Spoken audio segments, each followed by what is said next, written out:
Bueno, hola, buen día.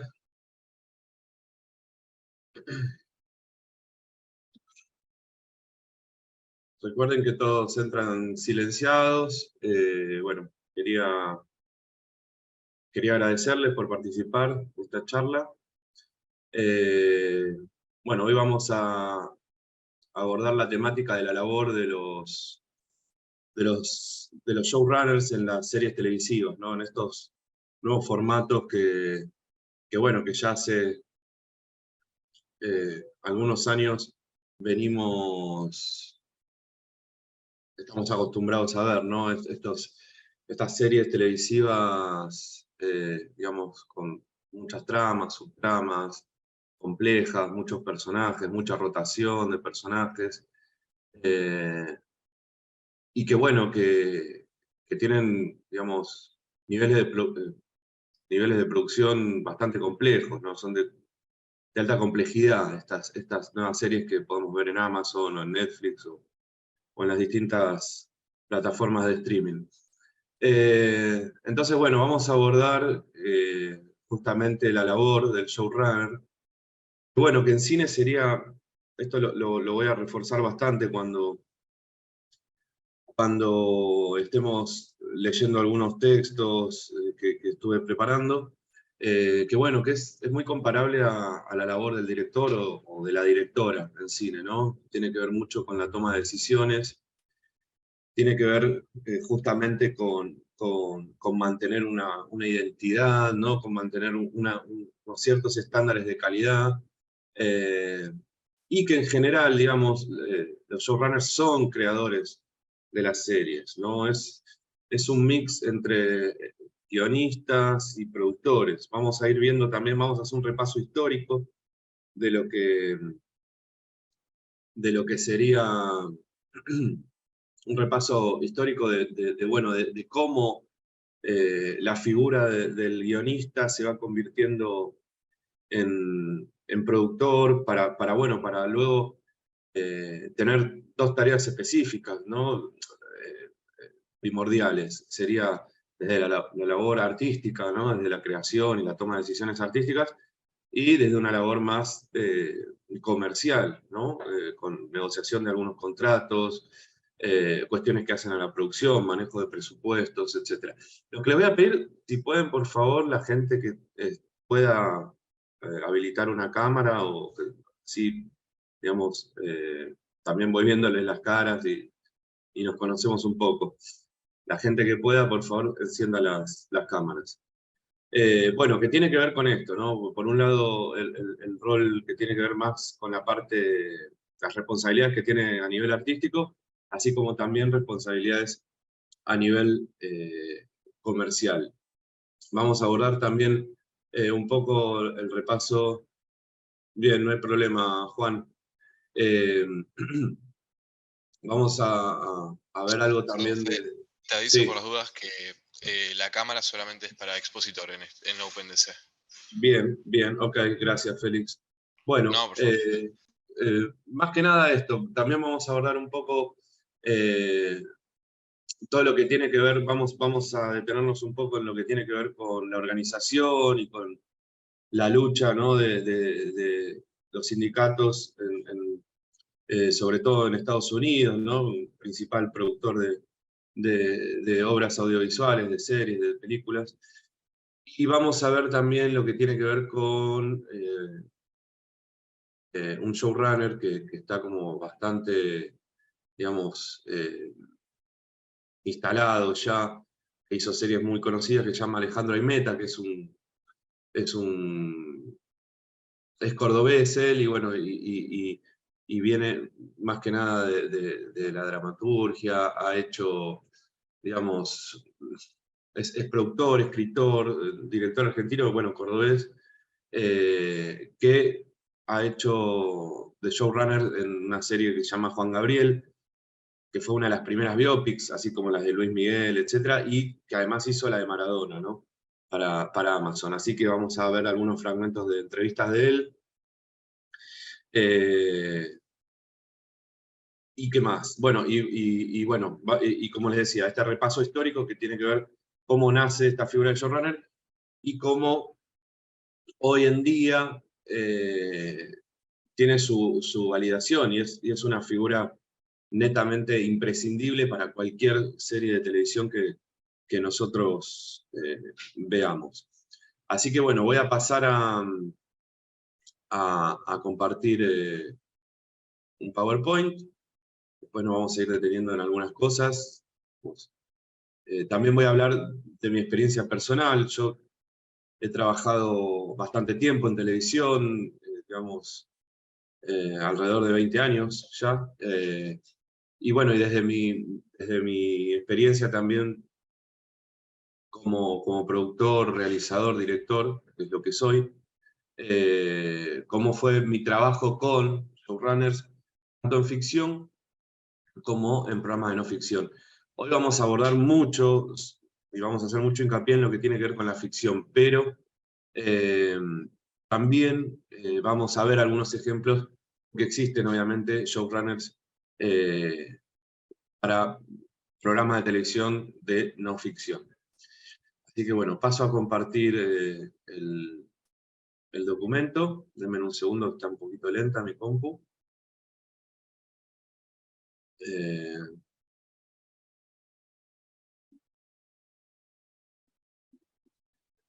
Ahora que estoy compartiendo, digamos, si tienen alguna duda o algo, abren el micrófono y me preguntan, porque no voy a ver si levantan la manito y esas cosas. Así que no hay problema en que me interrumpan mientras leo, y si tienen alguna duda o algo que no les queda claro, me interrumpen, no hay ningún problema. Bueno, supuestamente ahí tendrían que estar viendo la pantalla. Félix, ¿se ve en pantalla completa?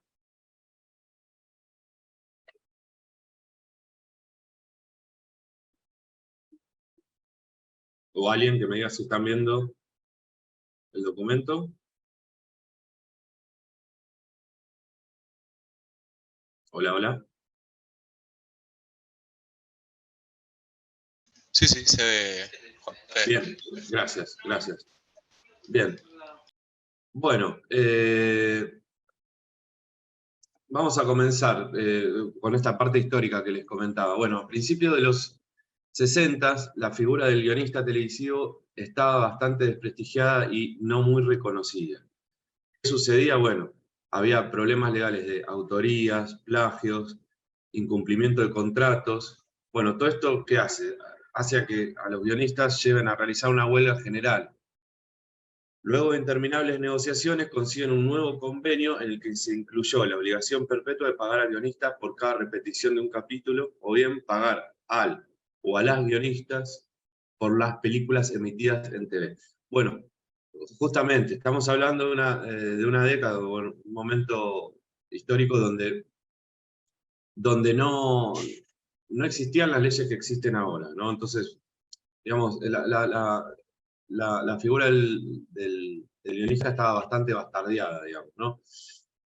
Los contrataban, los despedían, le cambiaban algunas cosas y usaban esos guiones y no les tomaban, digamos, toda la labor que habían hecho antes. Si se repetían, si se pasaban sus películas en televisión, no les daban regalías. Bueno, todas estas cuestiones que tienen que ver con la falta de organización bueno,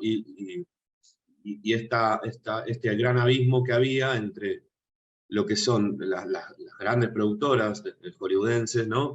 Con la labor de los guionistas. Bueno, esto hace que se empiecen a organizar, y ahora vamos a ver qué cuestiones suceden.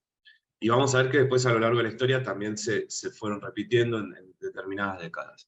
En términos, bueno, ¿qué sucede cuando los guionistas terminan negociando con las cadenas? Bueno, en términos de desarrollo profesional, este nuevo modelo de creación de ficción ofrecía al guionista la opción de posicionarse en la centralidad del proceso de creación de la serie, adoptando las funciones adicionales como la negociación con las cadenas y las productoras, la contratación del personal creativo, la gestión general del programa, no solo en términos organizativos, sino también en términos narrativos. Y bueno, por ende, todas estas tres cuestiones que estamos comentando, las series comienzan a tener tramas más complejas y se gana en calidad. Obviamente, sí, los guionistas empiezan a tomar un poco más de poder empiezan a negociar directamente con las cadenas, con las productoras, contratan al personal creativo y empiezan a gestionar las series o los programas, bueno, empiezan obviamente a tener más poder, más poder de decisión, y como les comentaba, ya ahora no es solo algo artístico, ¿no? No es solo el proceso de escritura de un guionista, sino que empiezan a hacer labores de producción. Para entender un poco la importancia de este sindicato, que es el WGA, que es Writers Guild of America, hay dos ejemplos que yo busqué también, recortes de diarios, tienen que ver con otra huelga bastante importante en 1988, que duró 22 semanas, costó a la industria más de 500 millones de dólares. Así que imagínense el poder que tienen ellos de organización, ¿no? Para organizarse y cómo pueden frenar la industria.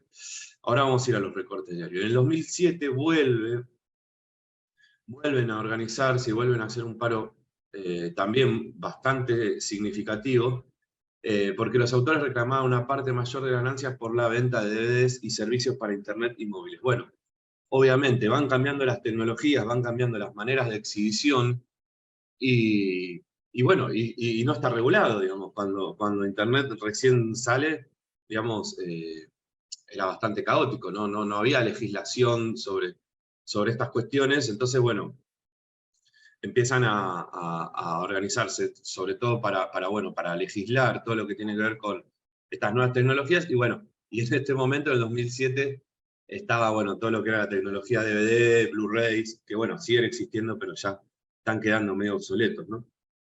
Ahora voy a pasar a leerles estos documentos. En realidad hice un resumen de notas periodísticas que fui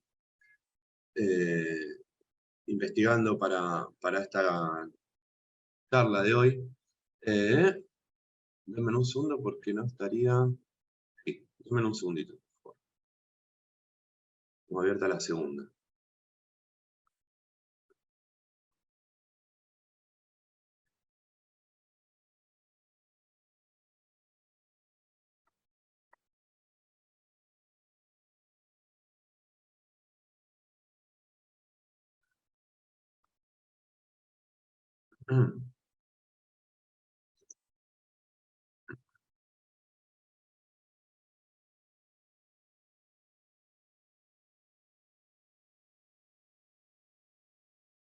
Ahí está, ahí la estoy abriendo.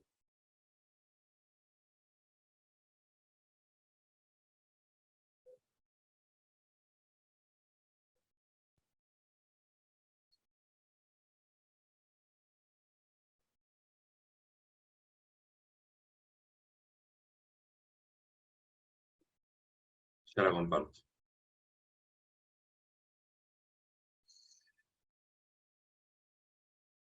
Bueno, pasamos a la huelga de guionistas de 1988. Bueno, que duró un total de 153 días, bueno, entre marzo y agosto, o sea, bastante tiempo. El conflicto entre ambas partes se dio, entre otros motivos, por la falta de acuerdos sobre los residuales de las repeticiones de las series y telefilms. Los guionistas no están de acuerdo con lo que consideran una explotación de su fantasía, y el 7 de marzo comenzaron una huelga para conseguir, por ejemplo, mayores ingresos por la comercialización de sus obras en el extranjero. Bueno, esto no lo habíamos comentado, también empiezan a regular lo que tiene que ver con la comercialización en otras regiones, en otros países, ¿no? Esta medida de fuerza obligó a las principales cadenas de televisión de los Estados Unidos a retrasar más de lo habitual el inicio de su programación de otoño del año 88, en lugar del tradicional comienzo a finales de septiembre o principio de octubre. Los estrenos, las nuevas series y las nuevas temporadas se retrasaron hasta finales de octubre y principio de noviembre. Como ya les comentaba, representó una pérdida para la industria de 500 millones de dólares.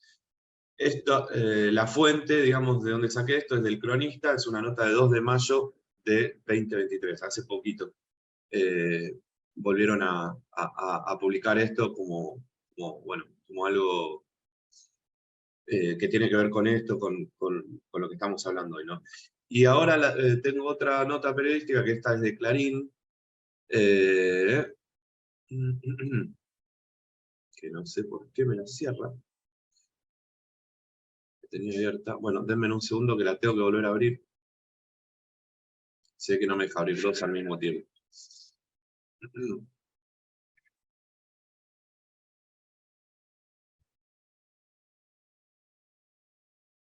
Ahí está. Y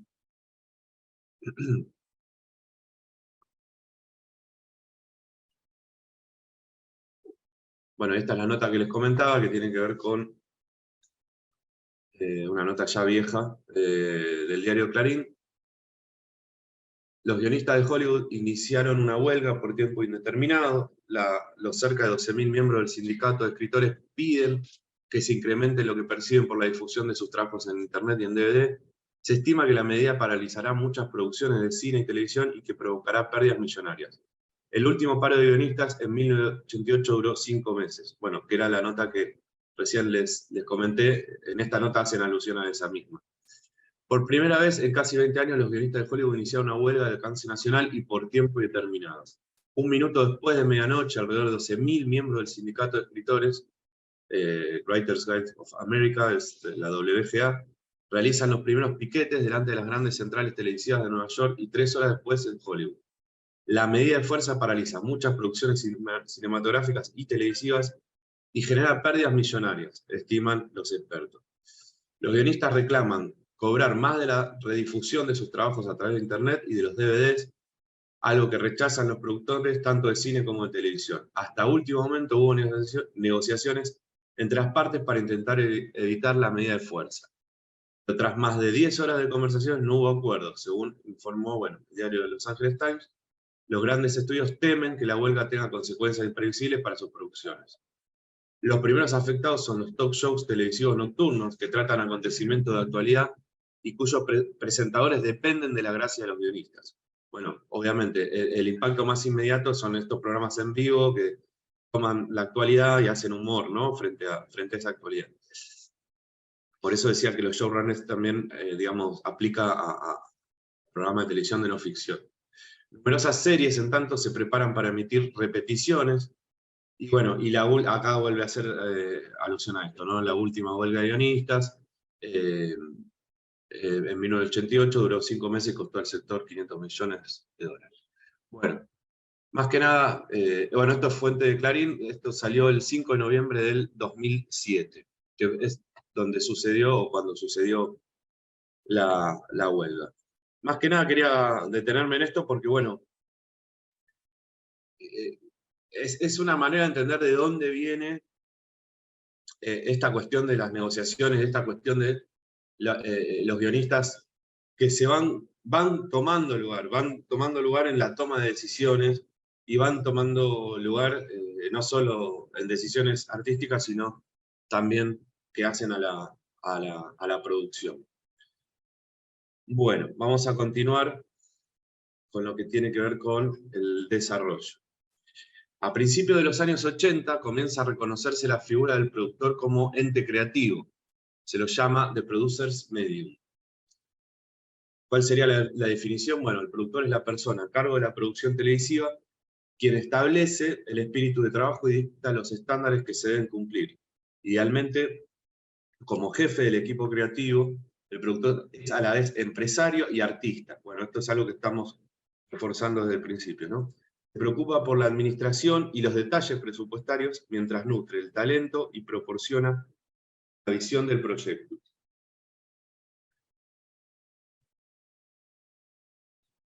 Entonces acá yo hice, digamos, un resumen de lo que sería este textito de Producer Medium, bueno, a cargo de la producción televisiva, estándares que se deben cumplir, o sea, digamos, ciertas cuestiones que tienen que ver con la calidad, ¿no? Establecer estándares que deben cumplirse sí o sí. Se convierten en jefe de equipos creativos, este mix entre empresario y artista, que ya venimos comentando, y comienza a administrar los detalles presupuestarios, cosa que al momento no, estaban las productoras y productores por un lado, y los guionistas por otro.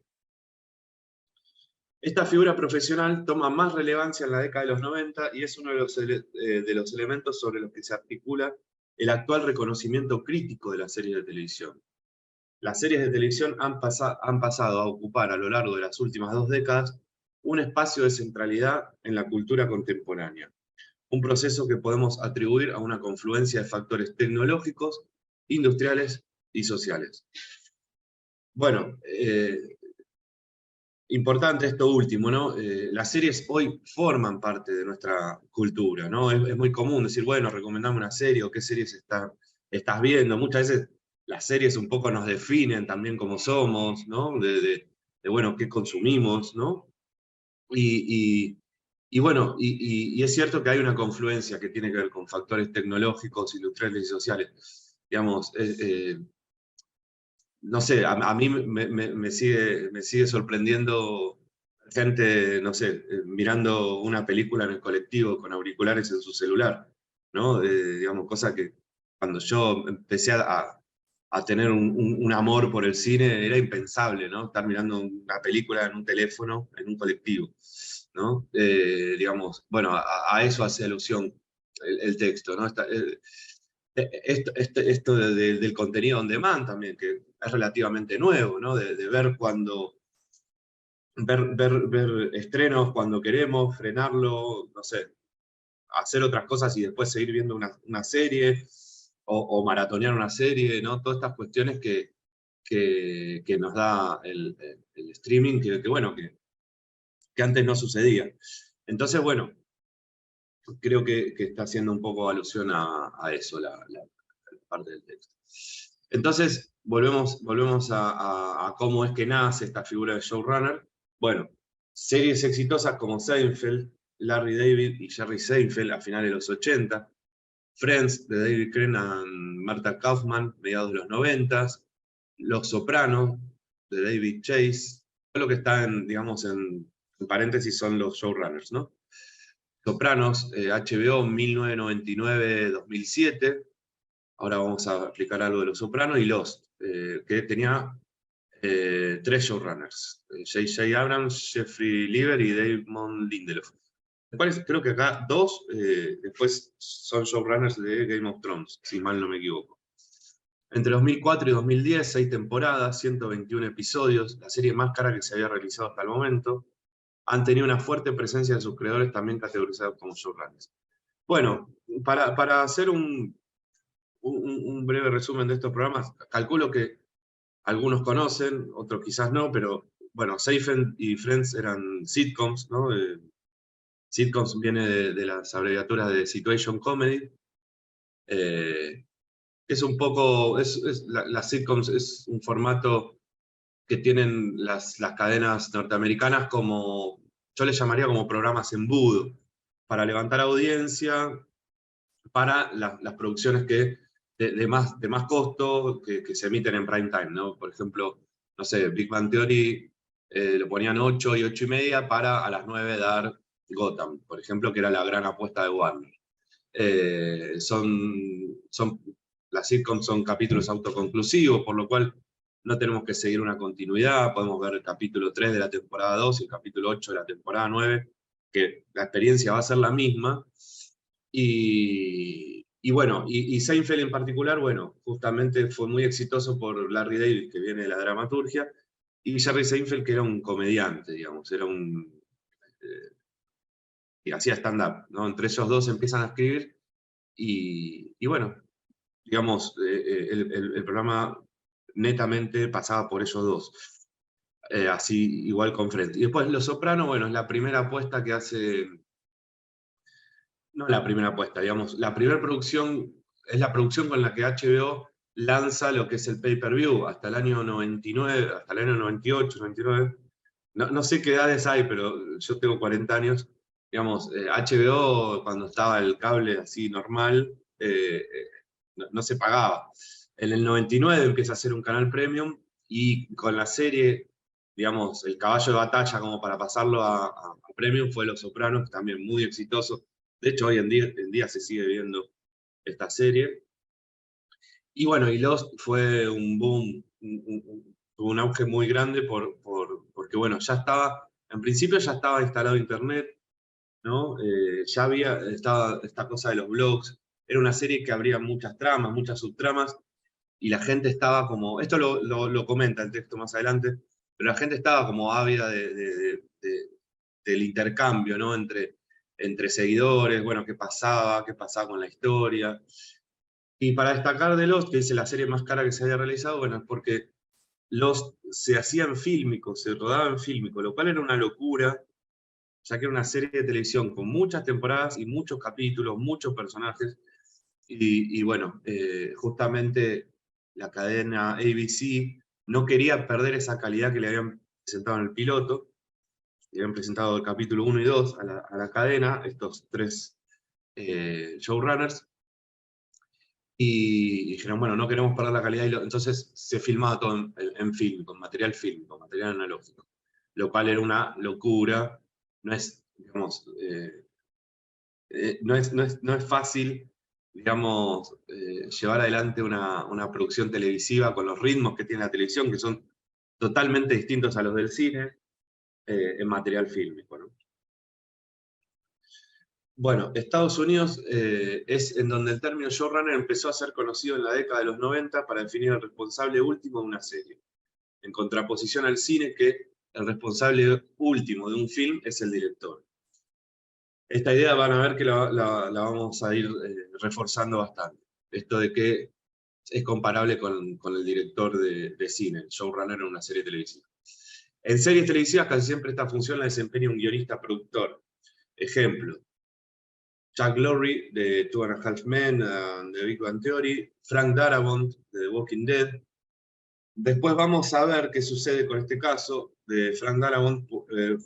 Walking Dead nos va a servir muchos ejemplos para las excepciones y también bueno, para ver qué sucede cuando una cadena apuesta mucho por un producto y no se cumplen con,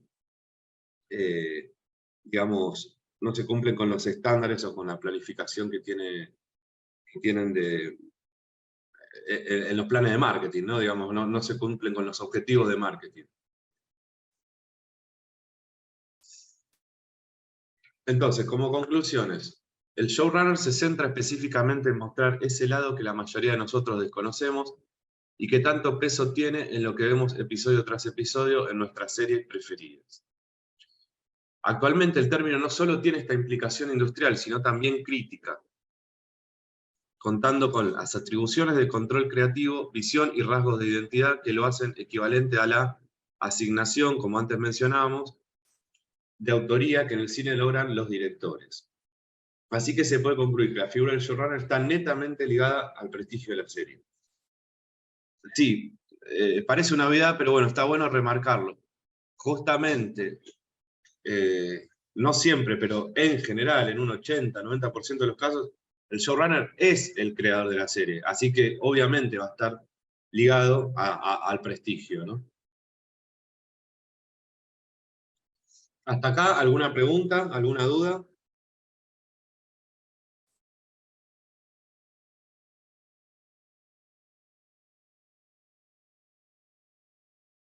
A ver, veo que alguien está escribiendo en el chat. No, bien. Perfecto, seguimos entonces. Después, si quieren, me pueden ir contando ahí por chat un poco a ustedes si están estudiando o si son profesionales, si están trabajando, en qué ámbito, bueno, un poco para tener noción. Si quieren, váyanmelo escribiendo por el chat y yo voy chusmeando. Bueno, entonces conclusiones, ya lo vimos esto.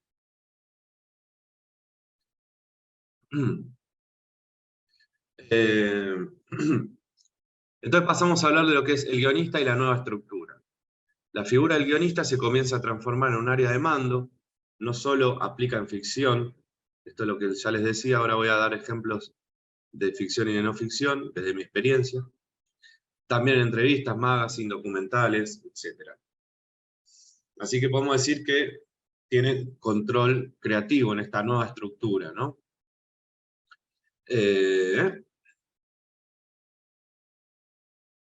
Bien, perfecto, Carla, ahí te leí. Bien, producción en la universidad, bien. Se establece la Writer's Room, que es la expresión habitualmente traducida como la mesa de guionistas. Obviamente, estas series, digamos, a ver, la escritura en solitario se puede dar de dos maneras, digamos. Bueno, en Latinoamérica es muy común, no sé, las películas de autor, bueno, en Europa, ¿no? Digamos, las películas de autor, ¿no? Que el guionista es el director y, bueno, y la escritura se da en solitario, pero en lo que es, vuelvo a lo mismo, ¿no? En lo que tiene que ver con las series y en estas series de tramas y subtramas complejas, de muchos personajes, de rotación de personajes, bueno, obviamente hay mesas de guionistas. De hecho, por ejemplo, mencionábamos a Friends. Friends tenía un guionista por cada personaje, o sea, tenían eran tres varones y tres mujeres, y tenían 6 guionistas. Entonces, bueno, se les llama a esta mesa de escritores, donde, bueno, hay un guionista editor, que es el que, digamos, la punta de lanza, digamos, sería el que coordina a estos guionistas, ¿no? Entonces, por ende, la creación, bueno, el núcleo creativo principal está dada también en esta nueva estructura. Las consecuencias de establecer esta estructura fue la necesidad derivada de definir de una manera más clara la responsabilidad de todos los productores ejecutivos presentes en los créditos. El término showrunner empezó a ser utilizado de forma habitual en la industria en los años 80 y 90 para referirse al responsable principal de cada programa. Bueno, y en Latinoamérica lo que sucedió es que todo esto llega bastante tarde, esta nueva estructura, ¿no? Recién ahora nosotros estamos viendo en los créditos showrunners, en la serie de Maradona, en la serie de Monzón, como es, bueno, en estas nuevas ficciones que se están haciendo en Argentina, recién ahora en los créditos iniciales se está viendo la figura de showrunner. Y es por eso también que esta temática se da muy poco en las universidades, porque no hay material bibliográfico. Vieron que para armar las planificaciones de estudio siempre tiene que haber una apoyatura en lo que respecta a la bibliografía. Prácticamente no hay bibliografía. Esto yo lo estoy armando, digamos, en base a investigaciones que fui sacando de internet o cuestiones que aporto desde mi experiencia personal. Así que bueno, sigue siendo hoy en el año 2023 para Latinoamérica algo nuevo lo que es runner, por más de que en Estados Unidos, como dijimos, fines de los 80, principios o mediados de entre los fines de los 80 y mediados de los 90, recién ahí nace la figura del showrunner. Bueno, acá es como 20 años después, ¿no? Bueno, con el modelo de la Writer's Room, no solo la base dramatúrgica quedaba en manos de un número limitado de escritores, hasta el punto de que la Writer's Guild, que es el sindicato este que venimos hablando, introdujo la obligatoriedad de contar con un mínimo de guiones de freelance, sino que además posibilitaba al showrunner para acometer de una manera más intensa la labor de reescritura de guiones y por tanto la subordinación de todo el trabajo creativo a una única voz autoral, que al menos en la primera etapa de los programas tendría a coincidir con la de su creador. Bueno, ¿por qué esto de la obligatoriedad de contar con un mínimo de guiones de freelance? Bueno, justamente para que no se convierta en algo elitista, ¿no? De que, bueno, son siempre los mismos guionistas y no hay espacio para la gente joven o para la gente que tiene cosas nuevas, frescas, para aportar. Bueno, y ahora sí voy a pasar a contar un poco de mi experiencia aplicando a programas de ficción y no ficción en lo que respecta a showrunner. Yo he trabajado bastantes años con Andy Kuznetsov en un programa llamado Argentinos por su nombre. Era un programa que salía en vivo por Canal 13, en horario prime time, que bueno, tenía bastantes coincidencias con lo que era Caos en la Ciudad, o con lo que era Caiga quien caiga, que eran programas de, bueno, Caiga quien caiga de Cuatro Cabezas ya no existe más, era una productora que hacía El Rayo, por ejemplo, un programa que se vendió muchísimo. Lo compran un grupo holandés que se llama iWorks, o sea, y toma mucho de la estructura y mucho del personal de Cuatro Cabezas, Así que bueno, hoy Cuatro Cabezas sería iWorks.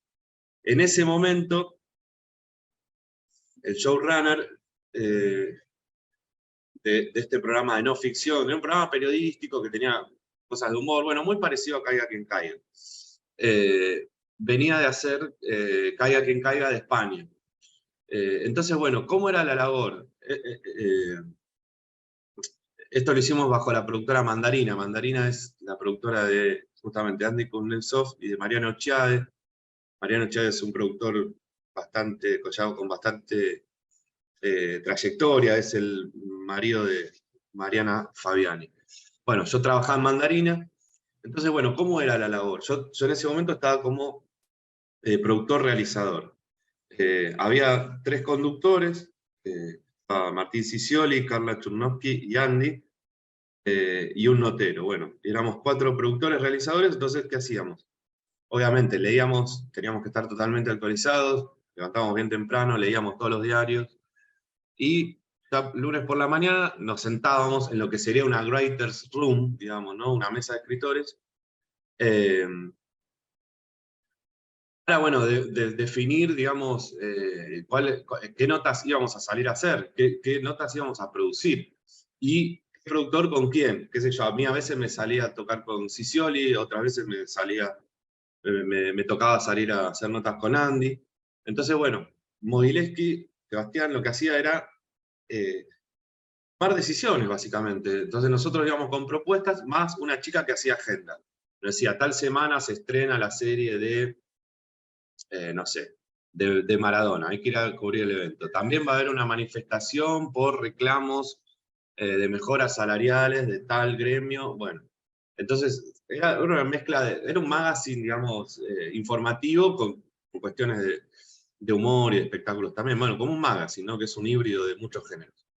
Había algún evento, algún recital, íbamos a cubrir algún recital, etc. Bueno, lo que se hacía era eso, básicamente, tener esta mesa de guionistas y armar la agenda de lo que íbamos a filmar. Nosotros salíamos los jueves a la noche, entonces, bueno, mi labor era ir con el conductor que me toque o la conductora, producir la nota, salir a filmarla y después ir en ese momento editábamos en La Corte, ahí en Chacarita, íbamos bueno, con un editor, yo le decía esto sí, esto no, y bueno, y se presentaba la nota, y bueno, y después Sebastián la chequeaba, decía, cámbienle esto sáquenlo, o esto, déjalo así, está perfecto, bueno. Y básicamente la labor de él era de showrunner, ¿no? Que tiene que ver con esto, con la toma de decisiones y con proteger estos estándares de calidad que nosotros venimos hablando. Y después, bueno, hice un programa en ficción que se llamaba Reinas Magas, que era una ficción que también salía por Canal 13 a la mañana. Y el showrunner, o sea, el creador, se llama Andrés Gelós. Después hizo para Fox. Fox es, bueno, ahora se llama Star Plus. Hizo también Cumbia Ninja, Cadabra, 2091, el showrunner de esa serie. Bueno, en esta ficción que hacíamos de Reinas Magas, básicamente se cumplía mucho esta cuestión que venimos diciendo, que Andrés venía de la dramaturgia, de la literatura, no tenía muchos conceptos, no tenía mucha formación televisiva o una formación de productor.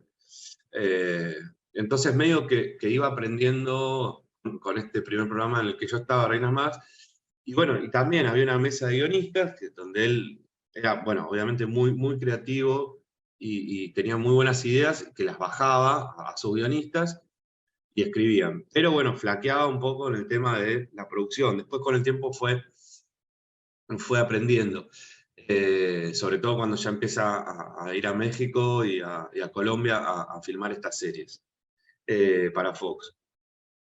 Así que bueno, con Andrés sí se cumpliría esto de que viene de la dramaturgia, de la literatura, que vamos a ver otros ejemplos también con eso. Así que bueno, ahí les conté cómo era la labor con showrunners de alguna de las experiencias que tuve en televisión. Hoy recién se empieza a ver en los créditos la figura de showrunner, ejemplo Pablo Bossi, showrunner de la serie de Monzón, quien además es máximo responsable en Pampa Films. Bueno, como saben, Patagonic y Pampa Films son las dos productoras más importantes en lo que respecta al cine, ¿no? Son como las dos pioneras de acá en Argentina, Pampa Films y Patagonic Films. Y bueno, y pasamos a lo que es la validación. Para el reconocimiento del showrunner es importante la consistencia de una visión creativa, o bien plasmada en varios programas a lo largo de los años, o bien visibilizada de manera muy particular en uno de especial relevancia. Ejemplo, vieron que por ahí vemos un tráiler o una publicidad en la calle, un afiche gráfico en la calle, cuando dice de los creadores de, bueno, estamos hablando justamente de eso, de los showrunners, de los creadores de Lost, de los creadores de Seinfeld. Eso da una validación, por supuesto, o sea, es una estrategia de marketing también, digamos, ¿no? Es una manera de atraer al público primario, al público secundario, etc. El showrunner tiende a ser un escritor, y no es casual que una parte destacada de los discursos de legitimación de su labor hayan incidido en las innovaciones narrativas de las series, o la idea de que los guionistas de televisión contemporánea han asumido la labor que anteriormente hubiera sido desempeñada por dramaturgos o novelistas. De hecho, son habituales las referencias a Shakespeare o a Dickens en Los Simpsons, constantemente hacen referencia a estos autores, hacen parodias. Bueno, justamente porque, digamos, muchos de los guionistas tienen esto que les decía de Andrés, formación en la literatura, en la dramaturgia. Ser showrunner no es equivalente a haber creado la serie. Yo les decía, en general sí, en un 80% de los casos sí, pero no es condición sine qua non, digamos. Puede ocurrir que el creador original sea un profesional que no cuente la trayectoria necesaria que lo avale para lograr esa posición, especialmente en cuanto a las destrezas de gestión necesarias.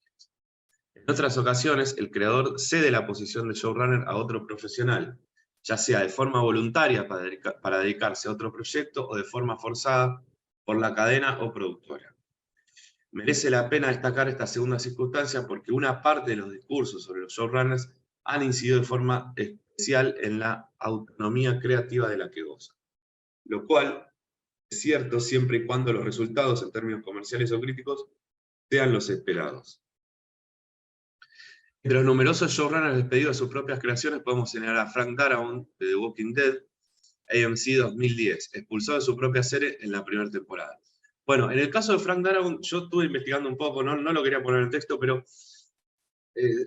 por eso lo pongo como ejemplo, que se cumple, es un poco las excepciones. Frank Darabont en realidad no es guionista, no viene con una formación de guión, sino que viene con una formación más en la dirección de cine, sobre todo. Frank Darabont es un director de cine. Y él lo que hace, bueno, es adaptar los cómics de Walking Dead a una serie televisiva y lo presenta, y la cadena Fox, hoy Star Plus, hace una apuesta enorme en esta serie, en The Walking Dead. De hecho, creo que sigue la serie, o sea, hace 13 años que está, creo que este año es la última temporada, pero bueno, ¿qué sucede? Hacen una apuesta gigante, de hecho The Walking Dead tiene como una precuela que es Fear The Walking Dead o algo así, o sea, tiene una serie B y un programa, una especie de talk show de The Walking Dead que se llama The Talking Dead, de bueno, cada vez que sucede algo, no sé, cada vez que se ingresa algún personaje o sacan algún personaje, bueno, hacen entrevistas con los actores, hacen entrevistas con los productores. Es un programa satélite, o sea, fíjense que de un programa se desprenden dos más, y hablando esto de los prime time, digamos, la apuesta que viene haciendo hace mucho tiempo Fox, hoy convertido en Star Plus, por lo menos para Argentina. Así que bueno, los pulsan de su propia serie justamente porque no cumplen, seguramente porque no han cumplido con las expectativas en la primera temporada, ¿no? con los objetivos de marketing, ¿no? Digamos, quizás no no recaudaron lo que tenían que recaudar y no cumplieron con estos objetivos y estrategias de marketing que tenían. Entonces, bueno, hoy en día, ya después, un tiempo después, bueno, pasa un poco como pasó con Steve Jobs, con Apple, ¿no? Que lo despiden y después lo vuelven a llamar para que sea consultor. Bueno, con The Walking Dead, con Frank Darabont pasó lo mismo. Ahora está como consultor, no como showrunner, pero sí sigue estando ligado a la serie y está como consultor. La importancia de esta voz creativa está ligada en la televisión contemporánea con la premisa de que las series se ajustan a un arco narrativo preestablecido y que llegan a su fin de una manera orgánica y no debido al descenso de los índices de audiencia. Es decir, en la televisión contemporánea muchas series terminan, no son canceladas, y este anuncio se hace público en muchos casos con anticipación, como fue el caso de Lost. Como le decía, la productora ABC, 2004-2010, cuyo fin tras su sexta temporada en mayo de 2010 fue anunciado 3 años antes, en 2007. Bueno, obviamente, las series exitosas, digamos, tienen resoluciones orgánicas, ¿no? Ya en el 2007 dijeron, bueno, ok, quedan 3 temporadas, en el 2010 esto termina. Sin necesidad de pasar por esto de que cancelen una serie y tener a mucha gente enfurecida, ¿no? Porque, che, me cancelaron la serie, ¿qué pasó con estos personajes? Estuve mirando un montón de tiempo algo que no se resolvió, ¿no? Entonces, bueno, digamos, es lo peor que puede pasar que cancelen una serie, ¿no? Uno de los elementos más importantes del actual ascenso de la figura del showrunner es la manera en la que generan discursos sobre su propio trabajo y programas de una manera frecuente. Es algo en lo que la existencia de Internet ha jugado un papel esencial, como acredita el co-showrunner de Lost, Damon Lindelof. Ahora vamos a ver la presencia de Internet, qué sucede, que tiene que ver justamente con esto, con las nuevas tecnologías. Internet favorece que la gente que busca un determinado contenido lo encuentre. En el caso del periodismo cultural, ha multiplicado de forma exponencial su contenido para satisfacer esta demanda. Los fans de una serie, sobre todo cuando se trata de narrativas complejas, como lo era Lost, buscan respuestas a sus dudas y sienten una necesidad de información, y quién mejor para satisfacer eso, los responsables de los programas de televisión, ahora disponibles para ser entrevistados a lo largo de toda la emisión de una temporada, y especialmente cuando en algún capítulo se produce un acontecimiento especial, como la muerte de un protagonista o un giro radical de la trama. Los discursos en prensa en relación a los showrunners se han basado en un proceso de retroalimentación entre la disponibilidad del profesional, el interés de los seguidores de la serie y las propias demandas de los medios en Internet, necesitados de generar tráfico para justificar las tarifas ofrecidas a sus anunciantes. Bueno, obviamente, ¿qué es lo que sucede acá? A raíz de estas nuevas tecnologías también, los productores, y sobre todo los productores comerciales, no se les escapa de que es una herramienta más para hacer negocios, para generar negocios, ¿no? Digamos, bueno, es lo que hoy sucede cuando hablamos de visualizaciones, de la cantidad de me gusta, las reproducciones en YouTube, es lo que, digamos, este tráfico de Internet que, obviamente, ¿qué va a hacer? Mientras más tráfico, más regalías hay, más, bueno, respecto a esto de las legislaciones que hablábamos antes, ¿no? Más regalías y más poder de negociación también. Es algo medible, digamos, hoy cualquier plataforma, cualquier red social, podemos ver estadísticas, ¿no? Digamos, podemos saber el tráfico que nosotros estamos generando. Y para estas megaproducciones, como son Walking Dead, Lost, etc., digamos, es un plus. Suma a nivel también marketinero, suma a nivel publicidad, y lo que hace, bueno, hace que se puedan negociar y justificar altas tarifas, ¿no? Digamos, no es lo mismo anunciar en el programa de Vero Lozano sin desmerecerla, a las 2 de la tarde, un dentrífico, que, digamos, publicitar en la transmisión de no sé, un Boca River o en alguna serie de televisión a las 10 de la noche, ¿no? Las tarifas son distintas. En la industria del cine y en los discursos generados por ella, el director es identificado como el centro creativo. Sin embargo, sería totalmente injusto no considerar que los directores son también clave en el proceso creativo de una serie, al menos de aquellos encargados de sentar sus bases audiovisuales en el capítulo piloto. Entonces que, además, el actual interés de directores de cine por trabajar en televisión, debido a las dificultades de lograr poner en pie producciones fílmicas, también los ha convertido en fundamentales para que una serie reciba la luz verde, y a veces son protagonistas de los discursos generados por ellas. La importancia de la vinculación de Martin Scorsese con Boardwalk Empire, esto es HBO 2010-2014, dirige los 2 primeros capítulos y luego continúa como showrunner. Bueno, si no han visto esta serie, Boardwalk Empire, se la súper recomiendo. En general HBO, bueno, tiene producciones de muchísima calidad y de mucho despliegue, de mucha calidad, digamos. Y estamos hablando de los showrunners, pero bueno, no hay que desmerecer esto, ¿no? La vinculación de directores como Martin Scorsese, que es una eminencia, o de David Lynch con Twin Peaks, donde, bueno, hacen su aporte desde lo creativo y desde lo creativo y desde el conocimiento y la idoneidad que tienen en la dirección, ¿no? Bien, a ver, te estoy leyendo, Juan. Soy guionista, hice 2 temporadas de una serie de edutainment de animación que salió por Paca Paca y coescribí un largo que espero se estrene pronto, vengo en la industria editorial. Bien, bueno. Juan, entonces debes saber bastante un poco de lo que estamos hablando. Buenísimo lo de Paca Paca. Y contame si querés un poco la película. O si no, cuando termine esto, me puedes contar un poco, que me interesa. ¿Sí? Dale. Bien.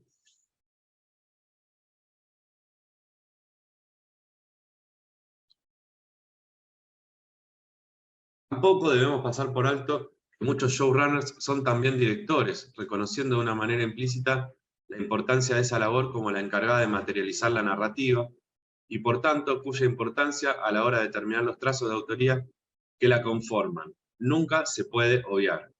En este caso, el showrunner utiliza su posición para elegir en qué momento esta asunción de la dirección es más definitiva. Vince Gilligan, otro director muy reconocido, dirigió el primer y último capítulo de Breaking Bad. Es más, creo que dirige siempre el primero y el último capítulo de cada temporada.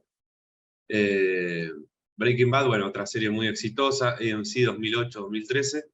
Bueno, ahí viene esto de los creadores ¿no? Sale después Better Call Saul, que justamente son los showrunners de Breaking Bad. Cuando hablamos de validación, ¿no? Me estoy yendo un poco atrás de lo que hablábamos, pero bueno, esto de la validación. La escritura, frecuentemente en solitario, en combinación con la dirección de un capítulo inicial o final de serie o temporada, es la mayor asunción de autoría que un profesional puede alcanzar. Bueno, ¿por qué? Acá pongo a explicar. Bueno, ¿por qué la escritura en solitario, en combinación con la dirección de un capítulo inicial o final, es la mayor asunción de autoría? Bueno, porque justamente nosotros presentamos un proyecto, digamos, ¿no? Presentamos una serie de televisión donde, bueno, lo escribimos lo puede escribir uno en solitario, lo puede escribir con 1 o 2 personas. ¿Y qué sucede? Si ese proyecto toma vida, si la cadena o la productora está interesada en desarrollar el proyecto, en continuar con la producción, bueno, empieza a trabajar otra gente, ¿no? Ya se empieza a conformar un equipo. Y en lo que respecta a los guiones, empiezan a aportar y a trabajar guionistas que no son creadores del proyecto. Entonces, por eso es clave cuando vemos una serie, el capítulo 1 y 2, en general, nosotros lo que vamos a estar viendo ahí es la esencia de lo que va a ser la serie, esa identidad que va a tener la serie.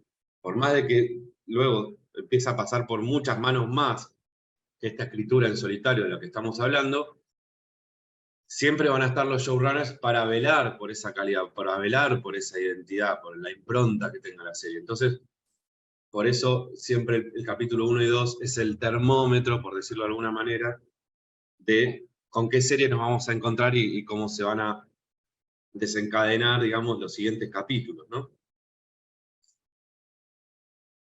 En el proceso de producción de una serie de televisión, y en tanto en términos industriales como de reconocimiento crítico, se demuestra que los mecanismos tomados de los procesos equivalentes en cine no están tan alejados como a veces se hace creer. Bueno, y antes de pasar a la síntesis,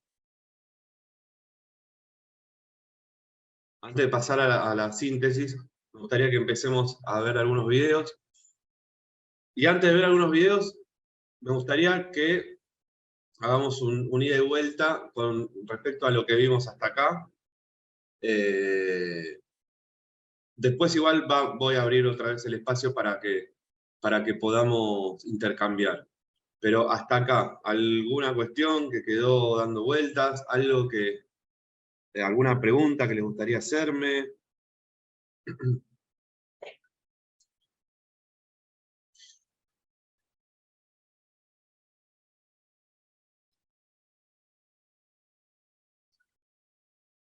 ¿Todo claro para Carla?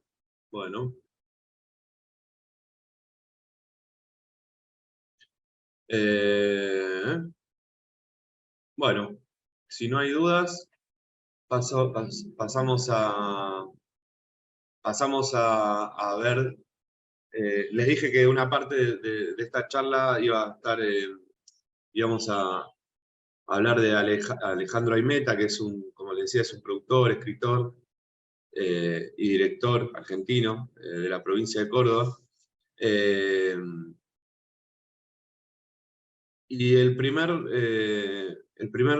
entrevista es cortita, digamos, que habla de lo que es la labor del showrunner en una de las primeras series exitosas que hizo él, que tiene que ver con la vida de Juan Gabriel. Juan Gabriel es un artista mexicano, un gran artista mexicano digamos que en Latinoamérica es muy reconocido. En Argentina quizás no tanto, no sé muy bien por qué, pero bueno, en el resto de Latinoamérica es una eminencia Juan Gabriel, y bueno, y fue una de las primeras biopics.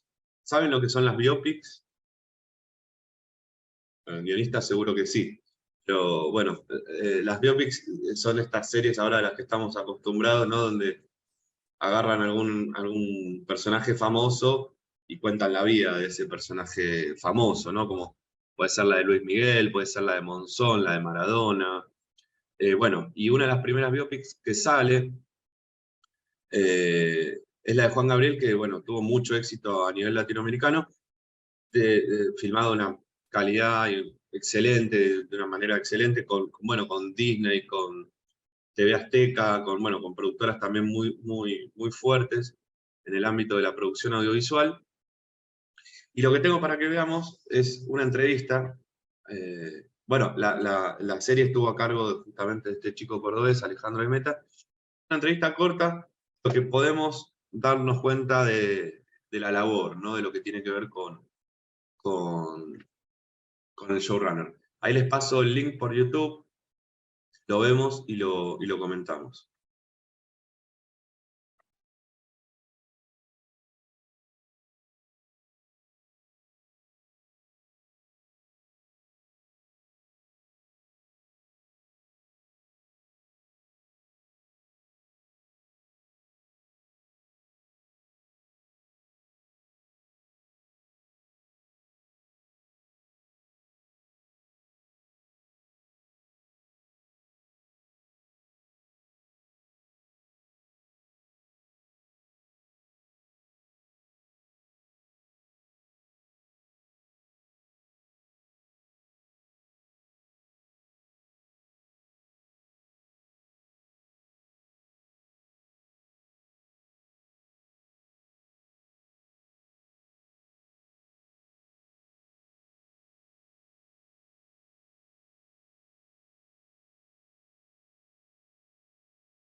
Bueno, calculo que lo han visto. Terminando de verlo.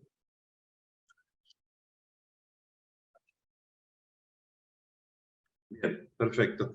Bueno, a destacar, ¿no? Un poco de la entrevista cortita, pero la verdad que es súper explicativa. Bueno, y respecto a la labor del showrunner, fíjense cómo Alejandro toma 3 momentos de la vida de Juan Gabriel y la decisión de los directores, ¿no? Importante, ¿qué director, cuál va a ser el mejor director para cada momento de la historia, ¿no? La historia pasa por una infancia muy dura, algo de época, ¿no? Que tiene nuestro... Ahora vamos a ver el tráiler y van a entender un poco más de qué va la serie, pero esto de decidir, ¿no? Para la parte más de época, que tiene que ver con la niñez del personaje, bueno, elige a un director con una fuerte identidad mexicana, ¿no? Un tradicionalismo, un costumbrismo mexicano, sobre todo para esta primera parte, que además puede pasar un poco lenta, entonces habla del dinamismo que tiene ese director para, bueno, todo lo que puede llegar a ser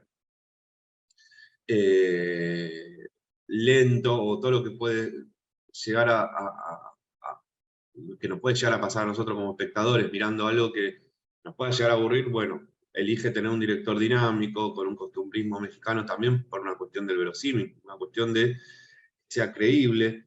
Después, bueno, habla de Poncho Pineda, otro director con una visión más optimista para los comienzos de la carrera del artista. Bueno, esa toma de decisiones que tiene que ver con la elección de los directores, cuándo entran y cuándo salen, es labor de showrunner, ¿no?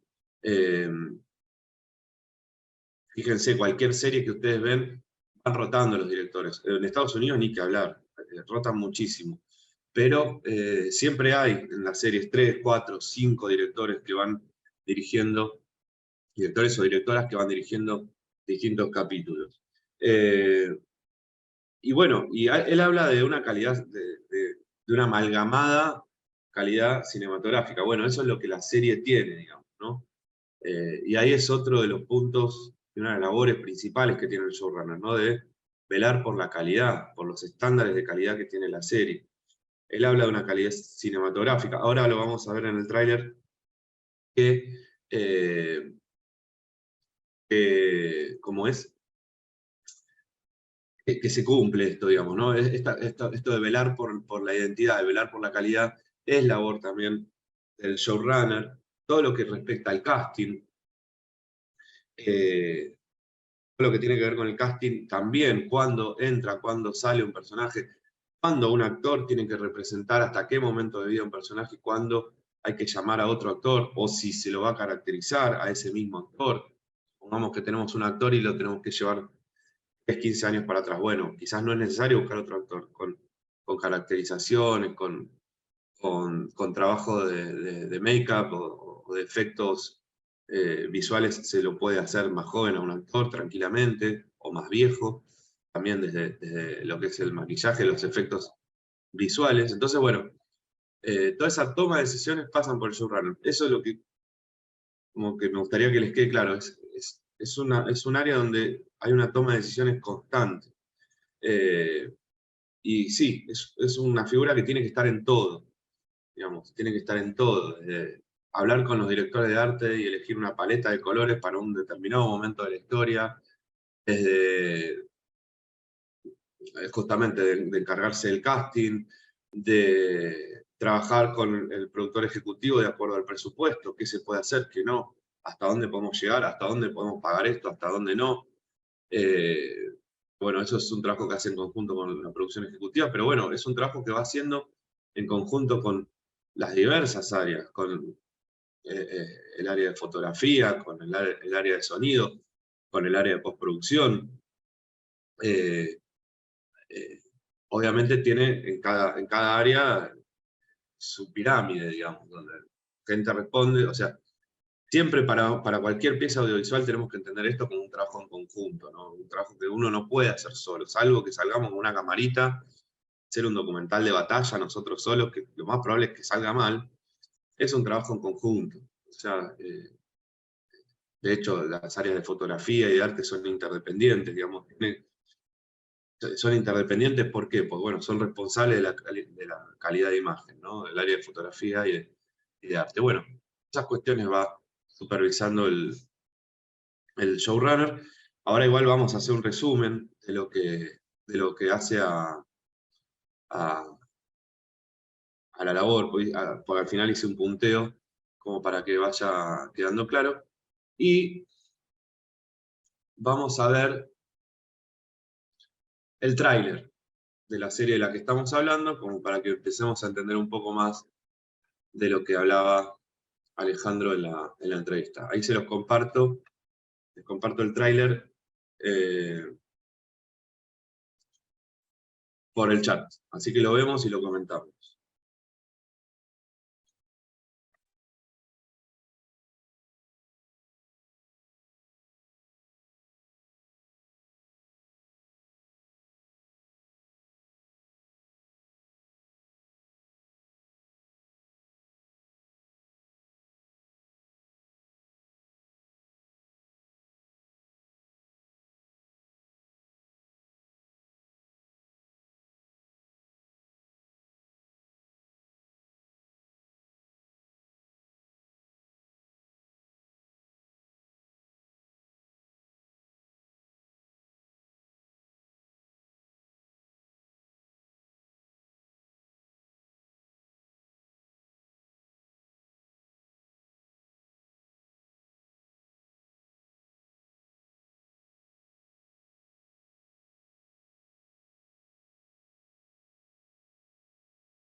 Bueno, ¿Alguien la había visto la serie? ¿La vio?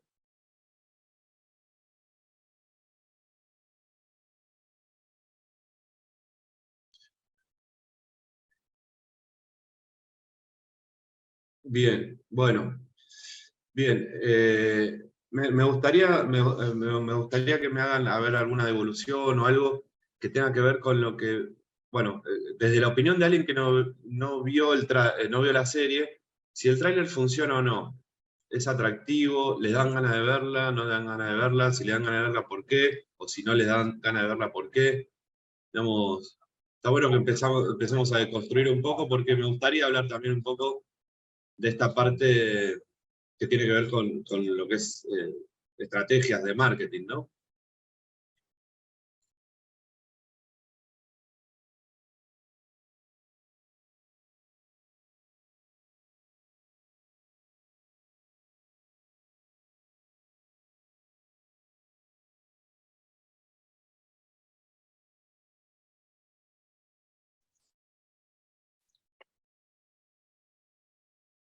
Parece un poco lento y depende demasiado del personaje. Si el personaje no atrae, quizás no funcione. Bueno, está bien, está bueno la percepción. Sí, obviamente que toda esta mega producción, digamos, quizás no está muy pensado para Argentina puntualmente. No sé, Juan, vos sos de acá de Argentina.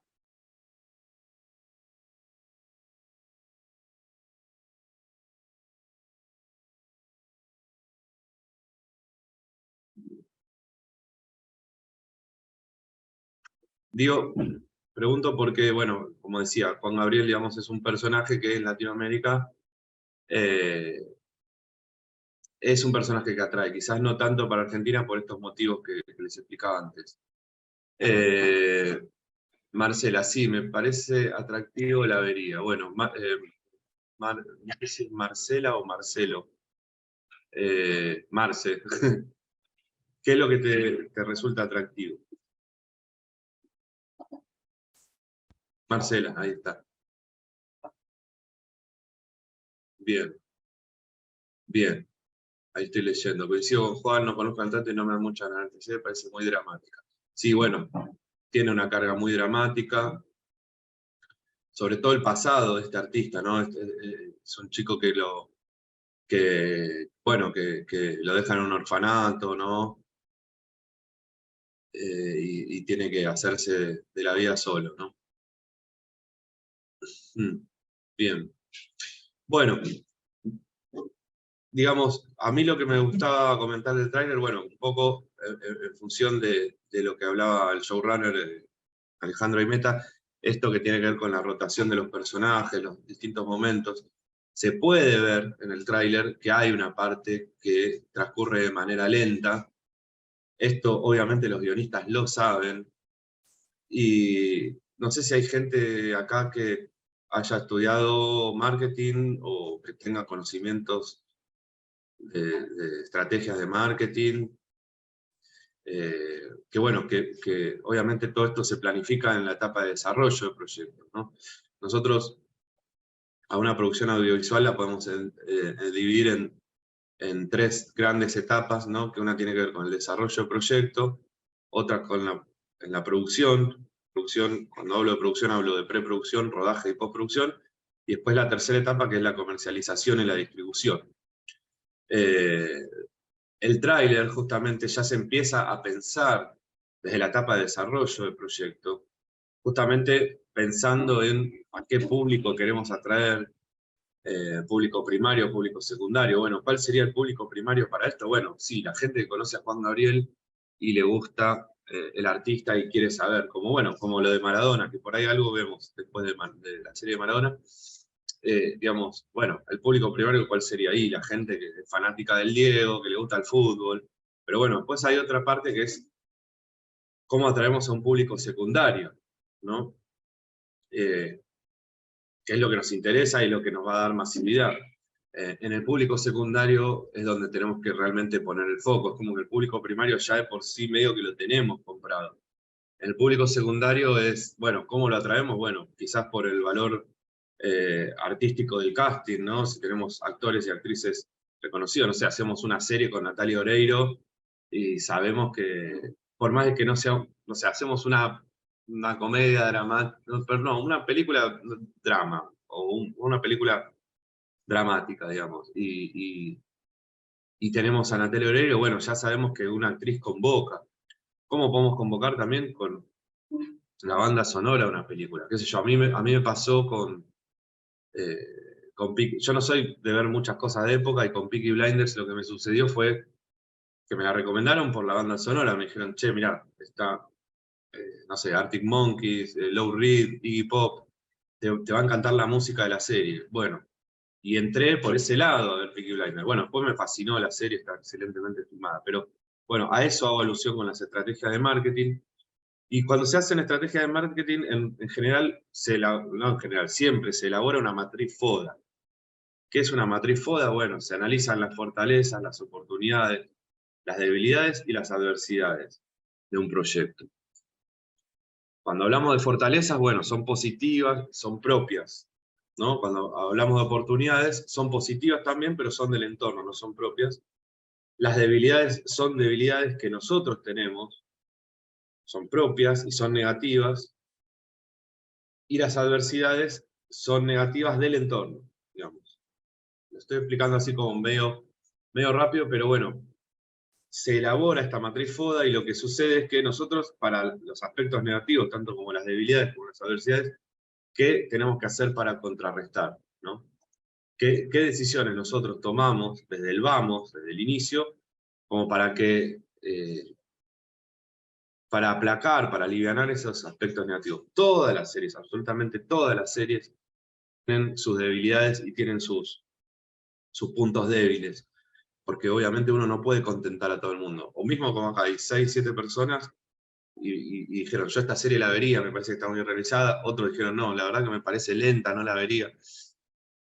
Obviamente no se puede contentar a todo el mundo. Entonces, justamente se piensan en todas estas cuestiones que tienen que ver con estrategias de cómo atraer a ese público que por ahí no es propio del género.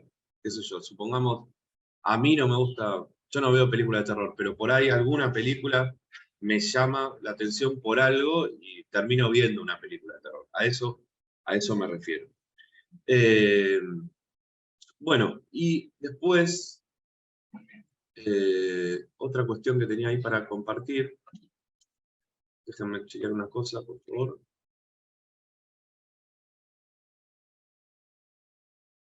No. Voy a hacer lo siguiente, vamos a hacer un recreo de 10 minutos, si les parece. Si quieren hacerse un café o lo que sea, y en 10 minutos nos vemos. ¿Les parece? Y 36 vuelvo. Bien.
Bueno, bien, vamos retomando.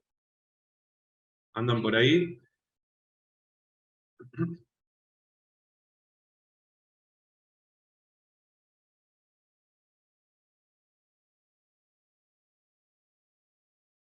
Estamos, bien, perfecto. Bueno, entonces vamos a volver al documento, ya como para hacer las conclusiones. Yo hice como un punteo de todo lo que fuimos comentando, como para bueno, que quede claro qué es la importancia y qué tareas desempeña y cuáles son las responsabilidades, ¿no? de la figura de un showrunner.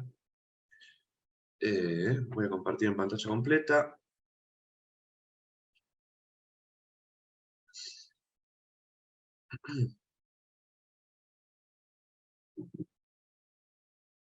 Bien. Entonces, a manera de síntesis.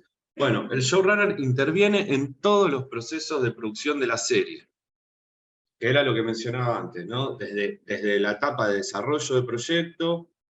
¿Cuándo finaliza esta etapa de desarrollo del proyecto? Bueno, cuando obtenemos el financiamiento, el 100% del presupuesto para comenzar a filmar. Digamos, sería una locura empezar a filmar si no contamos con el total del presupuesto, ¿no? El desarrollo del proyecto, la etapa de producción per se, digamos, lo que es preproducción, rodaje y post, y todo lo que tiene que ver con la comercialización y la distribución. Así que la figura del showrunner es una de las pocas figuras, junto con el productor ejecutivo, que está en estas tres etapas. El director, por ejemplo, no está en lo que es la etapa de comercialización y distribución, y todos los técnicos, y todo lo que, cuando hablamos de presupuesto bajo la línea. Hay distinto personal que va trabajando en distintas etapas. Bueno, el showrunner está en las tres etapas. Supervisa la escritura, es por eso que hablábamos esto de que en general, no siempre, pero en general, los showrunners vienen del lado del guión, y por eso todo lo que hablamos de los guionistas y de los sindicatos y bueno, todos los derechos que fueron adquiriendo y ganando. Obviamente está a cargo de la producción, la financiación, esto en conjunto con la producción ejecutiva, ¿no? Responsables de todo lo que sucede en las series. A diferencia del cine, en donde la mayor responsabilidad la tiene el director, en series televisivas la figura de showrunner está por encima del director. Es responsable de coordinar a los directores. Acá, bueno, pongo a explicar coherencia, es un poco lo que hablaba Alejandro en la nota, de, bueno, qué director para qué momento de la historia de Juan Gabriel. Y podemos dar otro ejemplo, qué sé yo, tomamos no sé, como ejemplo Game of Thrones, que había capítulos donde, bueno, se iba de mucho diálogo, de mucha actuación, de dramatismo, donde se iban resolviendo algunas tramas. Bueno, como showrunners decimos, bueno, tengo una directora que viene del teatro y ha hecho películas de cargas dramáticas, fuertes cargas dramáticas. Bueno, voy a llamar a ella. Ahora tengo un capítulo donde hay 30 minutos de batallas. Bueno, voy a llamar a un director que esté acostumbrado más a hacer películas de acción o películas épicas, de época, bélicas, ¿no? Justamente tener esa coherencia a la hora de seleccionar a los directores de acuerdo a lo que sucede en el capítulo. Está a cargo del casting, se encarga tanto de elegir personajes como de quitarlos de la historia. Esto también es súper importante, digamos, ¿no? Si está supervisando la escritura, obviamente va a estar a cargo de los personajes que van apareciendo, o quitando la historia. Muchas veces sucede, ¿no? Que, uy, se murió tal personaje en tal serie, ¿no? Bueno, causa revuelo también estas cuestiones. Ahí sí hay una diferenciación entre el cine y la televisión también, ¿no? Que el casting lo hace... bueno, siempre hay, digamos, empresas abocadas a hacer casting, pero obviamente el visto bueno y la decisión final la tiene el director o la directora. Bueno, en el caso de la serie de televisión, el visto bueno lo da el showrunner. Bueno, que la serie sea rentable, obviamente, de que la serie tenga una lógica y coherencia determinada. Bueno, a esto estoy haciendo alusión a la identidad, ¿no? Que la serie mantenga una identidad, por más de que cambien los directores, que siga siendo la serie que estamos haciendo y no otra, ¿no? Y esto, bueno, ¿cómo se logra? A través de la coordinación de áreas. Y bueno, y también está a cargo de los niveles de audiencia, ¿no? Obviamente esto está netamente ligado a hacer que la serie sea rentable. Bien. Y para finalizar, digamos, antes de hacer un intercambio con ustedes, me gustaría mostrarles, bueno, justamente una entrevista un poquito más larga a Alejandro, que habla de la serie Maradona, porque bueno, fue el showrunner de la serie de Maradona, una serie con mucho más despliegue que la de Juan Gabriel, que la acabamos de ver. Y después les cuento algunas cuestiones que hacen, porque bueno, yo tengo gente conocida mía que trabajó en la serie, les cuento algunas cositas más que por ahí no están en la entrevista. Así que vamos a ver, la entrevista dura 4 minutos, es un poquito más larga que la anterior, y habla de más cosas, obviamente. Pero bueno, esto, teniendo en cuenta que la serie de Maradona fue una mega producción, una producción que hubo muchísima rotación de personajes, hay creo que 4 o 5 Maradonas, ya solo de Maradona, hay distintas Claudias, distintos Guillermo Coppola, bueno, el papá de Maradona también, no me acuerdo ahora cómo le decían, también hubo muchos actores que hacían ese papel, más que es una serie que se vendió a infinidad de países, digamos, ¿no? Con todo lo que eso implica. Así que bueno, vemos eh, y, lo, y lo comentamos. Creo que entró Ada, recién Ada, por ahí no lo ves en chat, vuelvo a pasar el mismo link, estamos por ver una entrevista. Ahí vuelvo a pasar el link. La vemos y la comentamos.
Bueno, bien. Bien, ahí Félix les está recordando que, bueno, esto va a estar subido a YouTube, esta charla que estamos haciendo hoy, a partir del viernes 2 de junio, y ahí está pasando el link por si lo quieren guardar. Bueno, vimos entonces un poco lo que tiene que ver con la labor de él en la serie de Maradona, ¿no? De un gran despliegue, ¿no? Habla de filmaciones, ¿no? En distintos países. Bueno, es de complejidad alta, digamos, ¿no? Todo lo que tiene que ver con la logística, los traslados, los aéreos, la estadía, el catering, ¿no? Más allá de la serie en sí, ¿no? Todos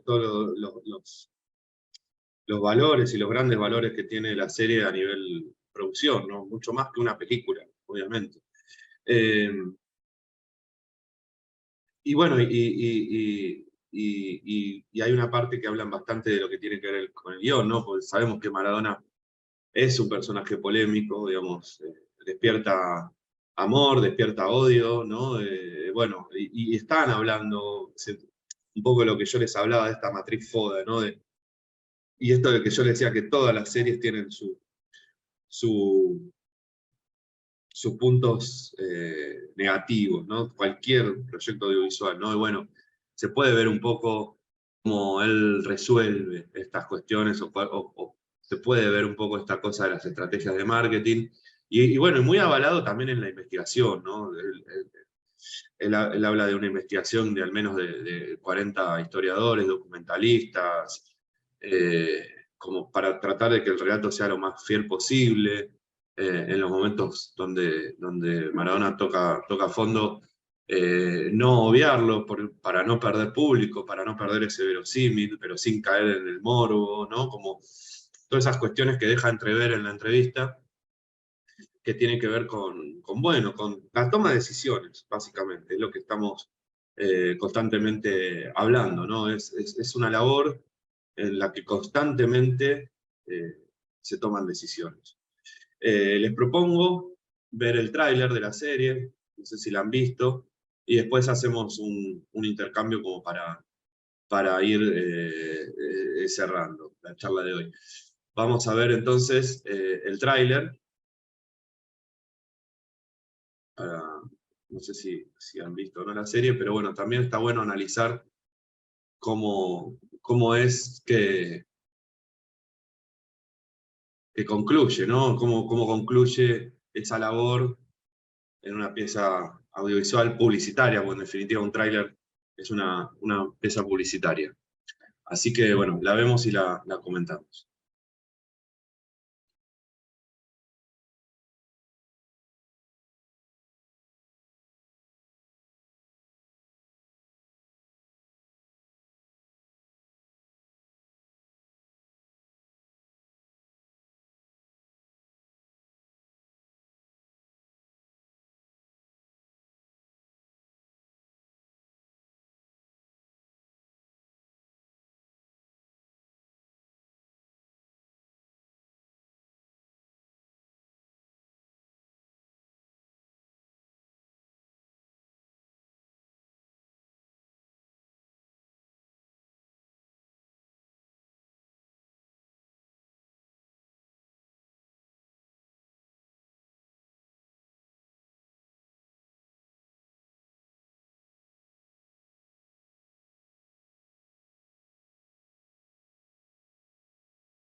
Bueno, bien, bien.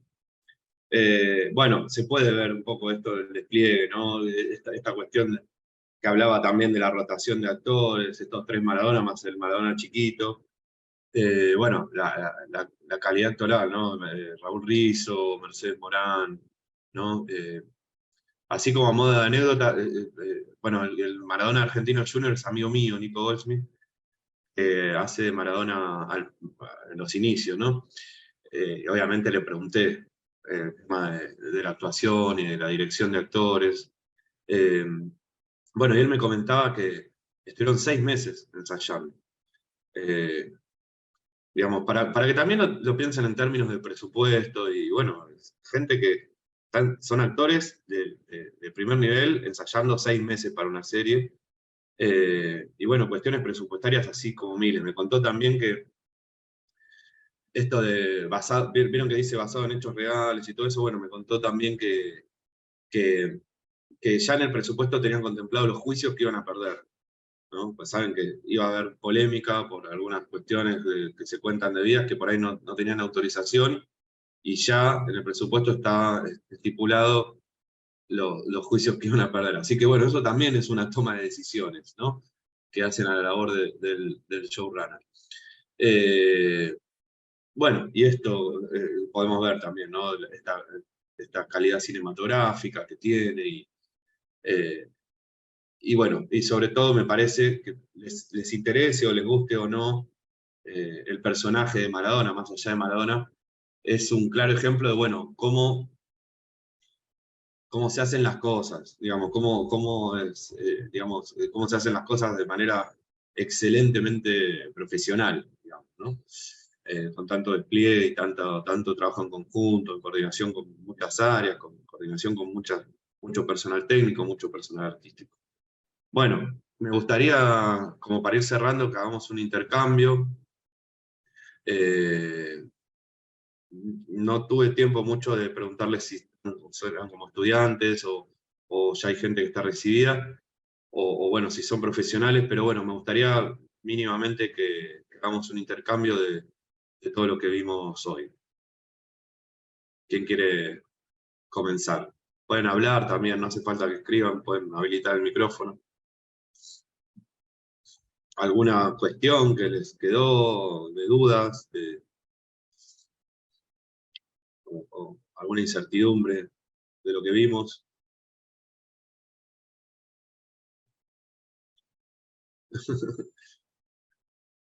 Bien. Sí. Había un chico que estaba con una película, no me acuerdo quién, Juan creo que era.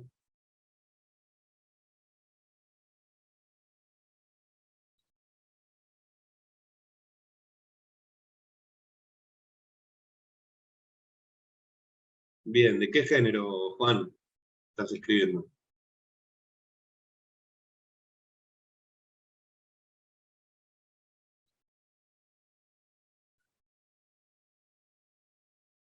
Una comedia. Bien, ¿y en qué etapa del proyecto estás? ¿Estás solo ahí en el momento de escritura o ya hiciste tareas de desarrollo del proyecto?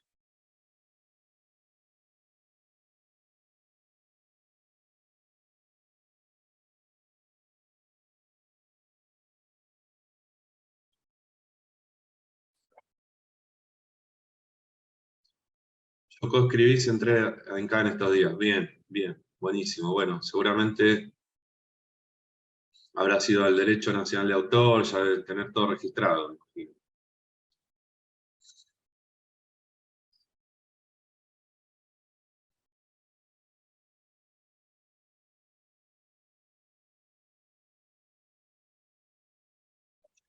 Bueno, bien, bien, bien. Bueno, Juan, mucha suerte con ese proyecto y bueno, siempre atento al tema de las autorías, ¿no? Deberías registrar tu guión en Argentores. Bueno, vos ya hiciste algunas cosas para Paca Paca, debes saber de lo que te estoy hablando. Pero bueno, dejar las cosas en claro desde el inicio para no tener problemas, que a veces los problemas aparecen. Todo registrado, todo con tu nombre, con tu firma. Así que bueno, por las dudas, sé de lo que te hablo. Bueno, ¿algo más? ¿Algún aporte que quieran hacer?